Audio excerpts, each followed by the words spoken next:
Alright you guys, so before you actually start cutting, what you want to do is you want to comb the hair out first. What this does, it lifts the hair off of the scalp, making it easier for the hair to feed into the teeth of the blade.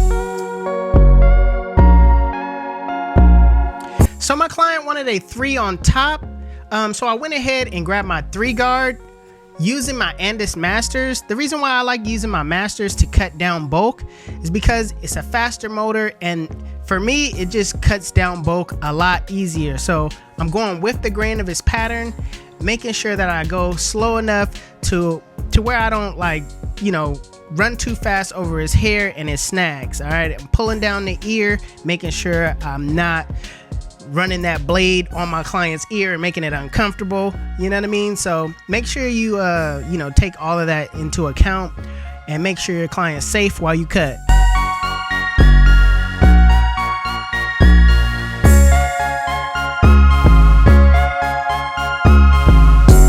So when it comes to cutting a waver, it's certain things that you have to be mindful of.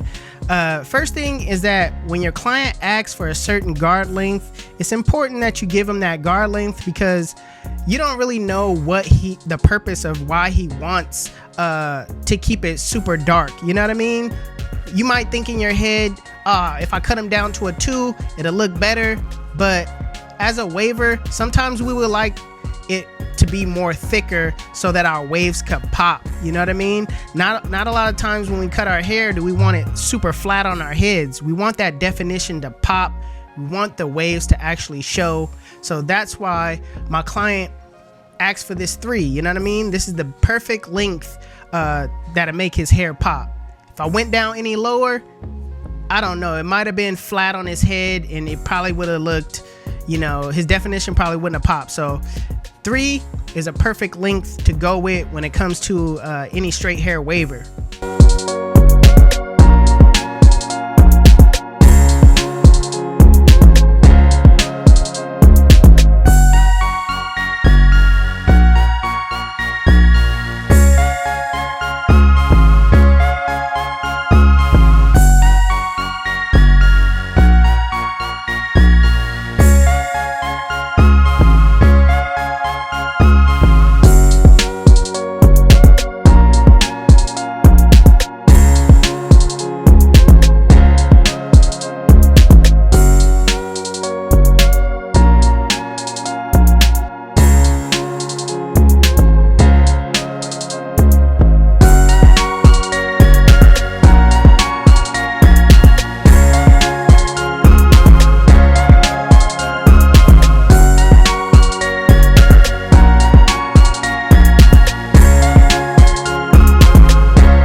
So after you cut a straight hair waver down, what you want to do is brush it with a soft brush.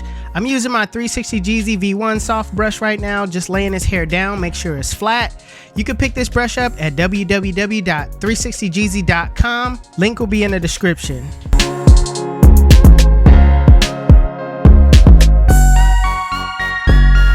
So when you start on the taper, you always want to make sure that everything is laid properly. All right, I'm gonna set in my bald line using my Babyliss Low Pro FX trimmers, and I'm just gonna set it low.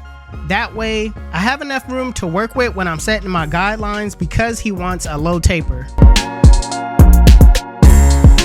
Going back with my Andis Masters with the lever fully open, I'm setting in my next guideline.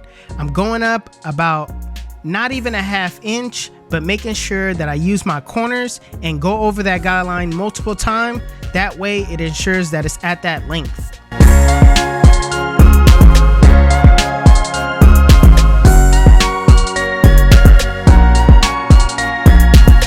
Now putting on the 1 guard with the lever open, I'm scooping out, going slow, because I'm making sure that I don't go any higher than the top of his ear. All right, I'm gonna keep that next guideline real low, scooping out.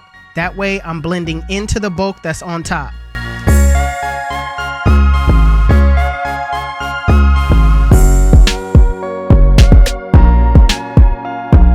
And from here, I'm gonna work blending my way back down. So I went ahead and grabbed my zero guard with the lever fully closed, and in a flick out motion, I'm flicking out that middle line. Keep in mind, I'm using my corners the entire time, trying to get in those areas where I see bulk to, just clear out that area as much as possible. It's gonna be a tight window, so just make sure you stay with it. But at the end of the day, it's gonna come down to detailing your work, because these steps are designed to basically get you to a place quicker. Now, with the lever fully closed in a flick out motion, flick out that bottom line. It's gonna be easy to do because there's not a lot of work you have to do to take out that bottom line. What I suggest is that you just open your lever as you go higher.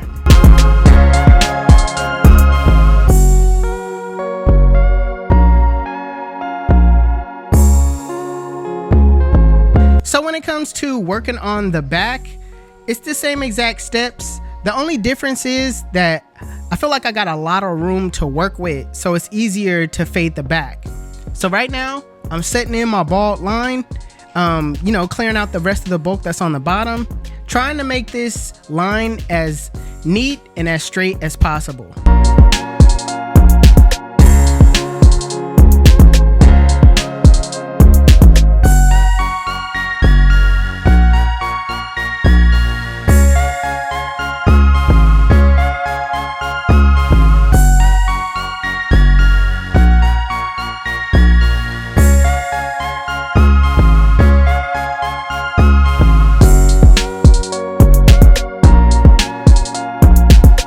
Next step is with the lever fully open.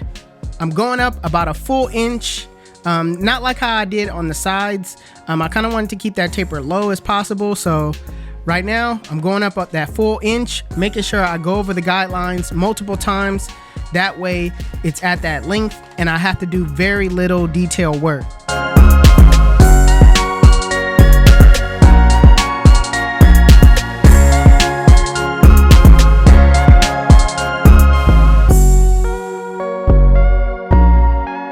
So the next guideline I'm gonna set in is with a one guard with the lever open, and I'm scooping out, going to that first wave. Notice that first wave that I'm going to. I'm gonna do something with that wave, all right? I'm not gonna cut it out. I'm not gonna bring it down. I'm basically gonna blend into it, all right? I need that wave to be there.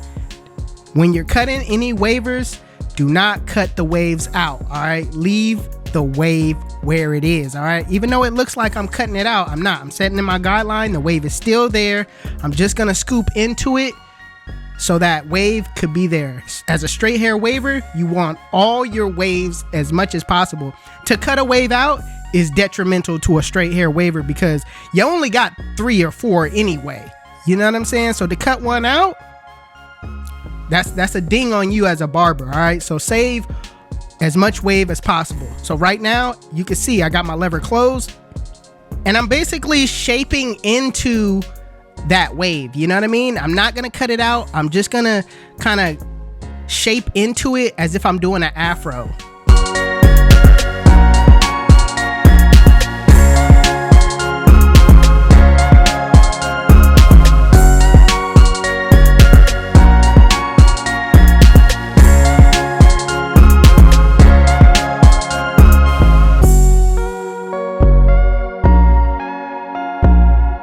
So after I built that shape with the last wave up top, I'm going to put back on my one guard with the lever open, and I'm going to blend out or blend into that area at the top, making it more smoother and just cleaning it up so it doesn't look as bulky. Next, I'm going to close the lever and soften up that middle line. That way it's easier to take it out with the next step. When you're a beginner, or even if you're experienced, you want to take baby steps, all right? You want to close your lever, use your lever as a, to your advantage. Don't just try to rush and skip to the next step. Always be cautious by just closing the lever and softening things up. Now, I'm going to throw on my zero guard with the lever fully closed and finish taking out that middle line. In a flick out motion, start below the line, flick to the line, and use your corners as much as possible as well. Don't rely on the full blade, all right? Because sometimes you could take certain things off Like if you're working on that, if you're using the full blade, your eyes might just be focused on that middle and not knowing that you're taking certain things off on that right or left side. So make sure that you use your corners as much as possible when going from side to side.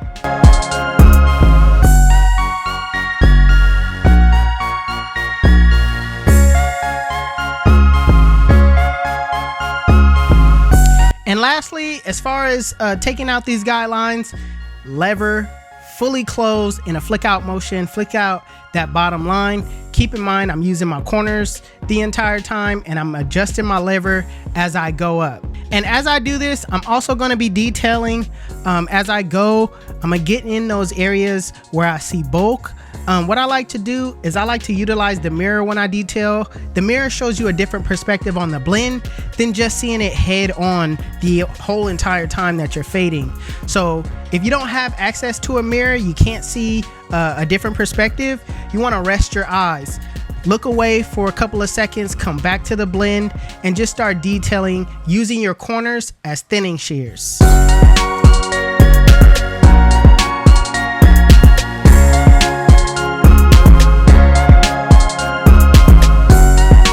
So starting off with the lineup, I'm just gonna brush the hair down, and I'm also gonna lift it up just to show you guys how much room that I have to work with. I'm not gonna be pushing them back, but it's a lot of overhang that I have to deal with, so I'm gonna be taking off a lot in the front. The way I start my lineups is I start in the middle, and then I work my way to both edges, either the left side or the right side. That way, you'll get a better, straighter lineup.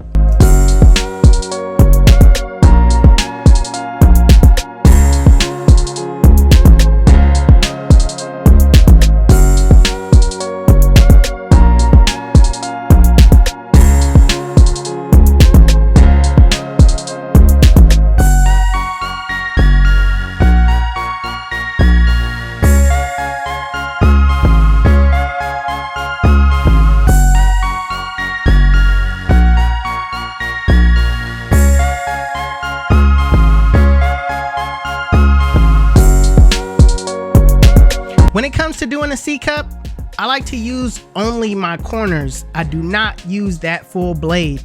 This allows me to get a better curvature on that C-cup, just to get it how I like it. You don't want to use the full blade, because the full blade, it'll box it out, make it kind of squarish. So make sure you focus on just using the corner.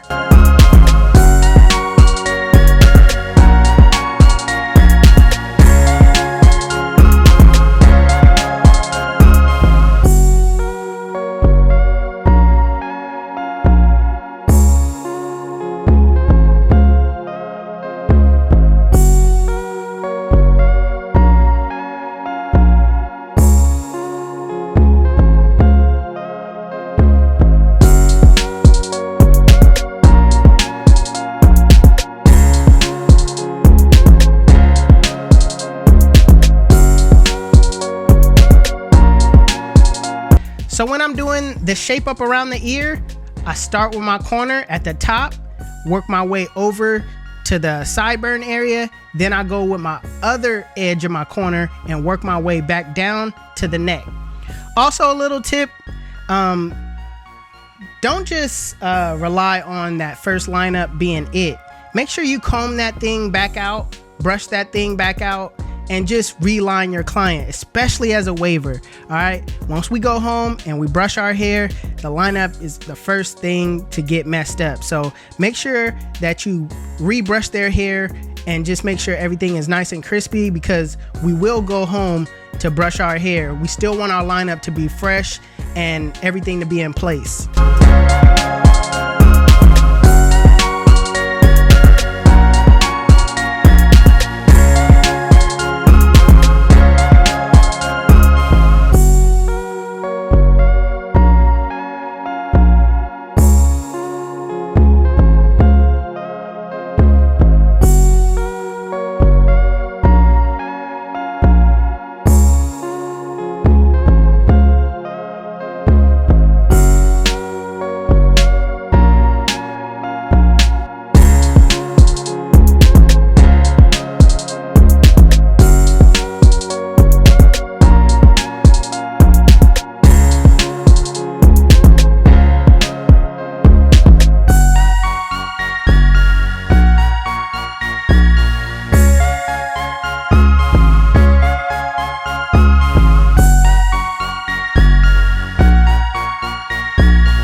So I'm gonna spray some enhancements on my client.